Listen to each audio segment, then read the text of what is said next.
Sacramento Mayor Darrell Steinberg and Oakland Mayor Libby Schaaf both speaking up about their stances on ICE arrests across Northern California this week. There were 3 raids targeting undocumented immigrants in the Sacramento area. And today, Sacramento Mayor Darrell Steinberg released a video statement reaffirming the city's status as a sanctuary city and reminding immigrants about their resources that are available to them. We will not retreat.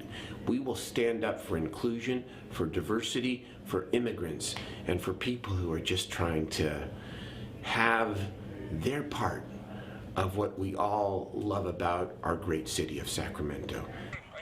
And Mayor Steinberg also said they're trying to protect dreamers and hardworking families, not necessarily people with criminal backgrounds.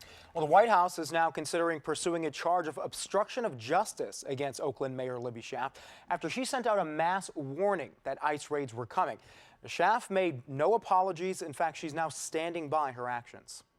Difficult to believe that even in today's America, informing people of their legal rights could be illegal. Hundreds were arrested in the 4-day sweep, but the Department of Justice says about 800 people avoided arrest because of Schaaf's announcement.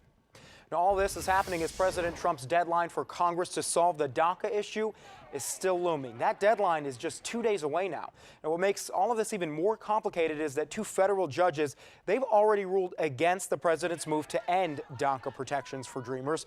It shields adults brought into the country illegally as children from being deported. The Supreme Court declined to review the lower court's ruling, so for now it stands, but that does not mean that the issue is solved. Congress would still need to act to make DACA permanent. And millions of DACA recipients all around the country, including many here in California, feel in limbo until an answer is found.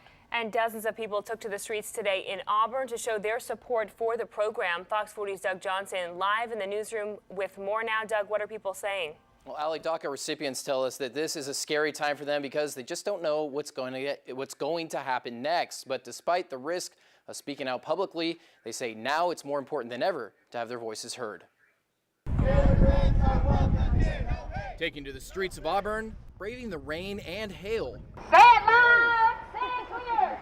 Immigrants are welcome here. Dozens marched to the county courthouse, calling on lawmakers in Washington to save the Deferred Action for Childhood Arrivals, better known as DACA. There's immigrants here too, and even in Tahoe and in Nevada County, those are areas where there's not too many, but we need to be vocal. The march's organizer, Tomas Evangelista, is a dreamer himself, coming to the U.S. when he was just 2 years old with his mother, who tragically died only 4 years later when he was 6. Of course, speaking out definitely is a risk, but I mean, I believe in America. I believe in the American people, I believe in democracy, and I believe if I use my voice, then we will be able to get something through.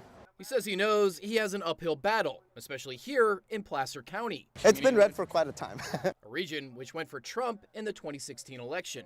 This is our home. We grew up here. I graduated from Placer High School, ran track and cross country here. But the county's political leanings aside, Evangelista says he's always found support in this community. My 3rd grade teacher showed up today. You know, there's a lot of good people that when we struggled, they didn't see an immigration status. They just saw a young kid trying to learn, trying to do good in this country. Working with politicians like Assembly candidate Jackie Smith, Evangelista's group, California Dreamers, believes there will be a change countywide in 2018. You know, you got to vote Democratic down the ticket. Evangelista just hopes that change is not too late for him and other dreamers like him. Being without protection right now is definitely a scary time. And the March 5th deadline may not be the end to DACA the Trump administration had hoped. As Joe had just mentioned, federal judges have ordered the government to continue accepting DACA renewal applications while the legal battle continues. In our newsroom tonight, Doug Johnson, Fox 40 News. Doug, thank you.